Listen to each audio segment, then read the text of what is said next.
if it's, if we were handicapping this, where it would all kind of break down. But it may be true that the national coach of the year is coming out of the state of Kentucky. It's coming out of the Commonwealth. It might be Mark Pope. It might be Pat Kelsey, who obviously had a fantastic win tonight, Rob, and continues to do incredible things with this Louisville team, despite the injuries, despite the adversity they've been through. 72-59 over Wake Forest. Obviously, I know you've been around this team, Rob. The staff, and you were in the Bahamas, and we'll never forget that trip. It was one of the best trips ever. But just to know, that they've continued to find ways to win despite the adversity, despite the injuries. How about the job that Pat has done and continues to do here for Louisville? Yeah, and just remember, not only do they have the two guys that have been out for the season and finally got Kadir Traore back, but Noah Waterman's been out for a couple weeks now with I think he was it a broken thumb. I think he hurt his thumb. So they're down to 7 guys again, basically, more or less.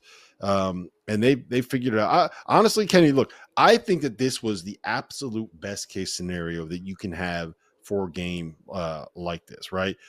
Louisville just pulled down Wake Forest pants. It was belt to ass, John, as you like to say. I think they were up by 20 something in the first half.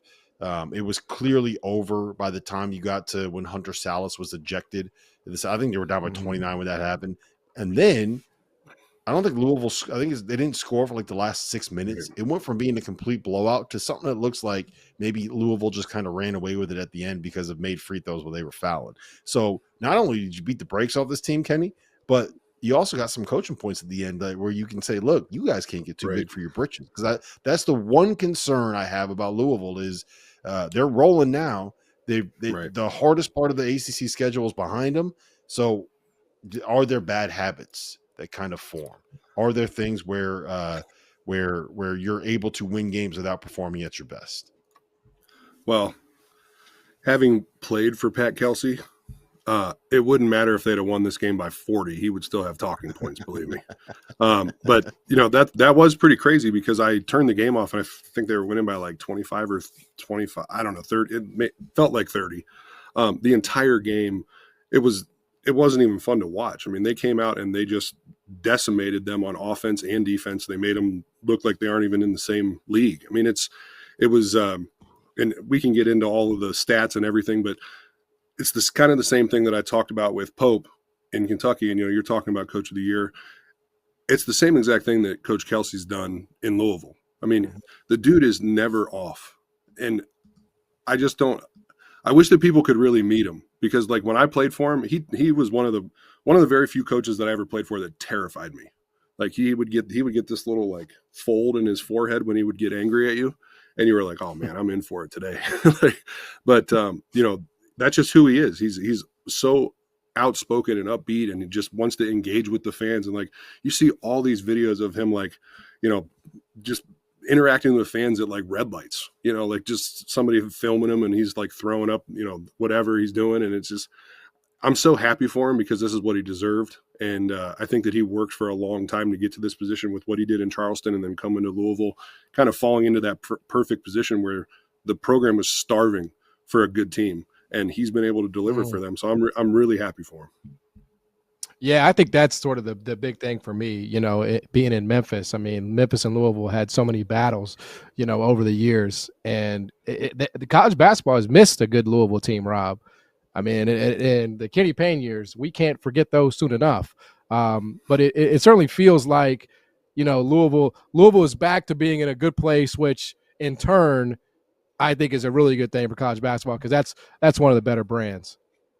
Yeah, obviously it is. The passion of that fan base and the size of that fan base. And I'll tell you this much: I made a comment the other day on one of these where one of the beat writer from the Louisville Courier-Journal had said that the average number of fans that had actually made it, butts and seats, was 9,000 for the whole season. And I just offhand mentioned that stat. And I had probably 30, 35, maybe 40 Louisville fans be like, what are you talking about, man? Are you paying any attention to this? I had people text me being like, dude, how'd you get these guys all mad? How'd you get everybody so riled up? Because I guess they're getting like 18, 19, 20,000 showing up. So credit to you, Louisville fans. My bad. I apologize. But it's fun to see that building riled up, right? It's fun to see that fan base excited. It's fun to see a Louisville and Kentucky game matter. It's fun to see, like tonight, the 7:00 tips. I had Louisville on one TV, I had Kentucky on the other TV, and that just feels like what college basketball on a Tuesday night should be. And it helps that the two guys running those programs are two of the most entertaining and down to earth and accessible coaches that you can find. And I think a lot of guys like can learn some stuff from that. You know, you don't always have to be so guarded. You can go out there and engage with your fan base and have a good time, man. Sports is supposed to be fun.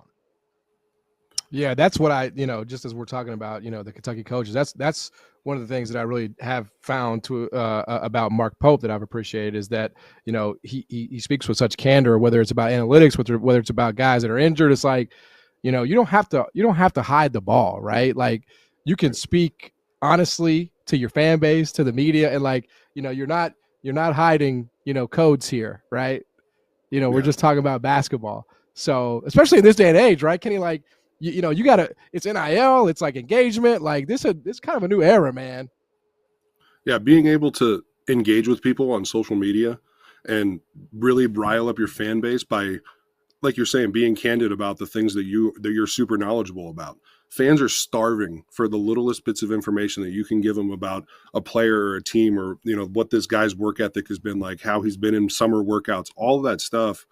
But then also being able to, I guarantee you that Kelsey could just announce a pep rally tomorrow and he would be able to sell out the Louisville arena. Like that type of coach is invaluable to a program. And that's why you're going to I think you're going to start to see when these jobs start opening up, people that are going after those, more hungry, more active on social media, like just what they're doing is a good blueprint for a lot of schools because fan bases don't want to have to put pressure on their coaches. You know what I mean? Like they don't want to walk into the arena like, well, let's see what this guy's going to do today. But if you're able to sit there and talk to them and have fun with them and all, it just gives you so much more of a protection blanket, I guess. And it's so much fun to watch, man. It really is, especially being Kelsey and having a personal relationship with him. And you know what else it is too? Like, well, I think fans, they want to feel like the people that they are rooting for care as much as they do, right? Like think about the teams that you care about the most. And for the people listening, think about the teams that you're the biggest fan of and think about taking a crushing loss. Like that'll ruin your day. Sometimes that ruins your week, right? Sometimes you can't get over it until the next time you actually see your team find a way to be able to win. And you kind of want to feel like the people that are in that locker room feel the same. Like you want them to have you don't want the fans to care more about winning as a fan. Like you don't want yourself to care more about winning than people that are actually coaching on that sideline. And Pat Kelsey's a great example. I think Bruce Pearl's a great example of guys that just kind of exude that energy and exude that passion. And it makes people believe that they care just as much as that the coaches care just as much as the fans do. And that's it's not even just about that too. It's about like making them know that they care about the fans too, not just that they care about winning and losing, but actually caring about their fan base. And both of those guys do it really well.